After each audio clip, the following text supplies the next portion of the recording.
ইন্ডিয়ানরাও বলেছে যে আমাকে দেখতে হচ্ছে তাদের ইন্ডিয়ান প্যাটার্নের মনে হয়। যখন আমি দরদের অফারটা পেয়েছি মামুন ভাইয়ের কাছ থেকে, তখন হচ্ছে আমি মেন্টালি ওরকম প্রিপেয়ার ছিলাম না সিনেমায় কাজ করার মতো। আর যেহেতু এটা আমাদের মেগা স্টারের সিনেমা, সো অনেক কিছু বিবেচনা করার পর তারপর আর না করতে পারি নাই। ব্যাপারটা এরকম ছিল যে মানে রেডি না থাকা অবস্থায়ও আমি আর না করতে পারি নাই, যেহেতু এত বড় সুযোগ এসেছে। তো ওই জায়গা থেকে আমি অ্যাট ফার্স্ট অনেক বেশি নার্ভাস ছিলাম, বাট যখন হচ্ছে আমি দরদের টিমের সাথে যুক্ত হই তখন থেকে আমার মনে হয় যে না, ব্যাপারটা হচ্ছে এতটাও নার্ভাসনেসের কিছু নাই। এখানে সবাই এত বেশি সাপোর্টিভ, এত বেশি ফ্রেন্ডলি, সবাই অনেক বেশি সাপোর্ট করেছে অ্যাজ এ ফ্রেশার হিসেবে আমাকে। ওই জায়গা থেকে আলহামদুলিল্লাহ আমি আমার কাজটা সুন্দরভাবে করতে পেরেছি। যে আমার লাক আমাকে প্রেফার করেছে, ওই জায়গা থেকে যেহেতু অপরচুনিটিটা আমার কাছে এসেছে।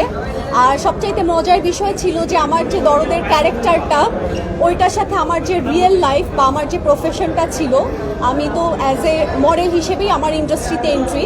সো এই জায়গা থেকে ক্যারেক্টারটা হচ্ছে একদম আমার লাইফের সাথে সিমিলারিটি ছিল। এই জন্য হচ্ছে আমি কাজটা আরো ভালো মতো করতে পেরেছি। অনেকেই ভেবেছি, ইভেন আমি যখন বানারসে যাই, আমাদের দরদের শুটিংটা তো ওখানেই হয়েছে, ইভেন ওই জায়গায়ও ইন্ডিয়ানরাও বলেছে যে আমাকে দেখতে হচ্ছে তাদের ইন্ডিয়ান প্যাটার্নের মনে হয় যে ইন্ডিয়ান নায়িকা। এটা তারাও বলেছে ওই জায়গা থেকে।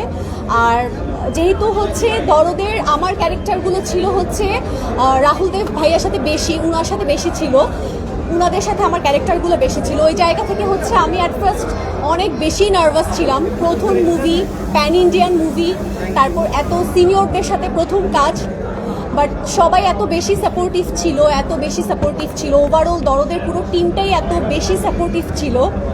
এরপর না আমার ওই নার্ভাসনেসটা আর কাজ করে না। শুটিং শুরু হওয়ার 3-4 দিন আগেই আমি ওখানে প্রেজেন্ট থাকি, যেহেতু আমার ব্রিফিংয়ের টাইমটা আমি পাই নাই। সো আমি ওই জায়গাটাতে যাওয়ার পর আমি সবার সাথে একটা আন্ডারস্ট্যান্ডিং ক্রিয়েট করি যাতে আমার সেটে কাজটা আরও ইজি হয়। সো এই জায়গা থেকে না আমার মানে একটা বন্ডিংস ক্রিয়েট হওয়ার পর আমার সেই নার্ভাসনেসটা আর কাজ করে না। দরদের প্রত্যেকটা শোতেই সবাই স্টার্টিং থেকে এখন পর্যন্ত এত বেশি ভালোবাসা দিচ্ছে। সো এই জায়গা থেকে আমিও আলহামদুলিল্লাহ অনেক অনেক বেশি ভালো আছি।